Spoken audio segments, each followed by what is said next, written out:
What's up, guys? The review I'll be doing today is Fantastic Beasts: The Crimes of Grindelwald. Also, excuse my voice. I am extremely under the weather. So also excuse me if I wind up coughing up my lungs halfway through. Let's just jump straight into it. This one opens with Grindelwald being prepared for a move to another wizard prison before his subsequent escape. The majority of the cast from the first film returned for this one. Eddie Redmayne once again plays the awkward, ever-wary but lovable Newt Scamander perfectly. Again, I might add, he's joined by Johnny Depp, who is charmingly evil as Grindelwald. There are some newcomers like Zoe Kravitz, who is not only beautiful but who has some really impressive acting chops on her. My favourite character, Jacob, played by Dan Fogler, also returns and adds some comedy to things. My favourite addition, however, was Jude Law as a young Dumbledore. I'm not sure if it was done knowingly or intentionally, but Law managed to channel Michael Gambon a little with certain words and phrases, which I just found really impressive. So I think that was a great casting, getting Jude Law in for that. The story is, of course, a continuation on from the first, with certain plot threads revealing more details. We get to see more of Newt's adolescence, and these scenes didn't really feel forced and didn't ruin the pace of the film. The relationship between characters is what makes this film really work, though. Whether it's Jacob's and Queenie's relationship, or Newt's affectionate interactions with the many beasts he encounters. All of the relationships in the film just give this film a really sweet touch. And let's talk about the action, the action set piece. Excuse me. I mean, it's no surprise that they are big and visually beautiful, but they stepped it up a level for this second film.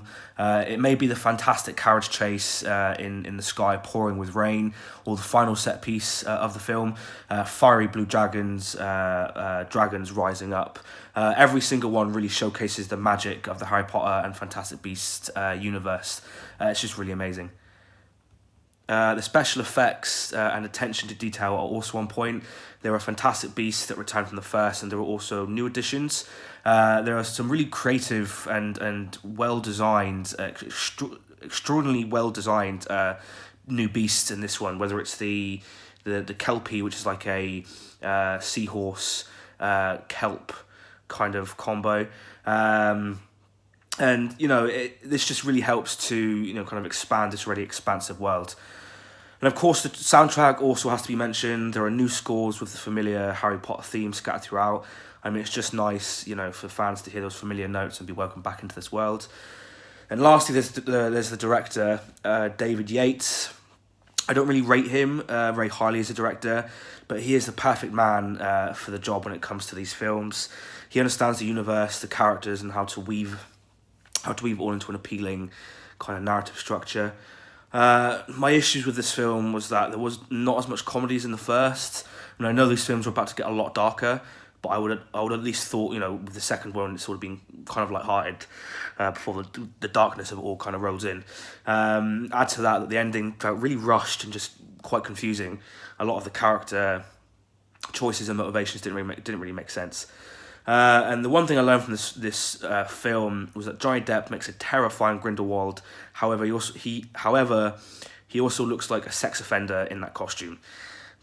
I think anybody would, to be fair. No one can really pull off that kind of costume. There we have it, guys. There's my review for Fantastic Beasts: The Crimes of Grindelwald. I just jumped straight into the two most important questions before my voice completely goes. Question number one: would I recommend this film? I would definitely recommend this film. I mean, there's going to be so many fans out there, hardcore fans of the Harry Potter series and the first Fantastic Beasts film, that would definitely go watch this film without any kind of recommendation. And, if you watch the first Fantastic Beast, if you're trying to set it apart from the Harry Potter films, if you went and watched the first Fantastic Beast and you enjoyed it, I would definitely recommend going to watch the second one. It has its moments, it is very fun, and, it is escapism at its finest, And this world, it's a great world to kind of go back into. So I would recommend it. Question number two, does this film belong in the vault? I'd unfortunately have to say no, I don't think it does. And that's primarily because of the just shoehorned in spoiler at the end. I won't mention what it is in case nobody's seen it yet.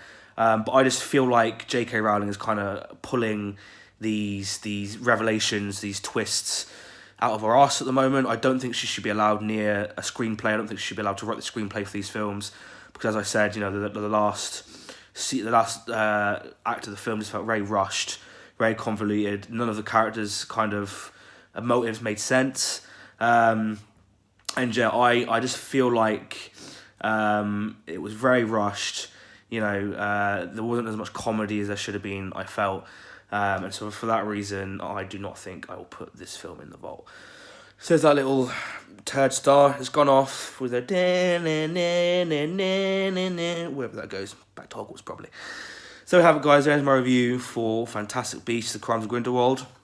If you liked the film, let me know why down in the comments below. If you didn't like it, again, let me know why. And as always, guys, if you like what I'm doing here, please don't forget to like, subscribe. I don't think I'll make it to 30 subscribers by the new year, you know, but, you know, 24, you guys have been amazing. You've stuck with me through all this phone crap. I'm hopefully going to sort this out in the new year, but who knows. Don't forget to like, subscribe, share this video with your friends, pets, family, whatever. Until the next one, peace and love, my dudes.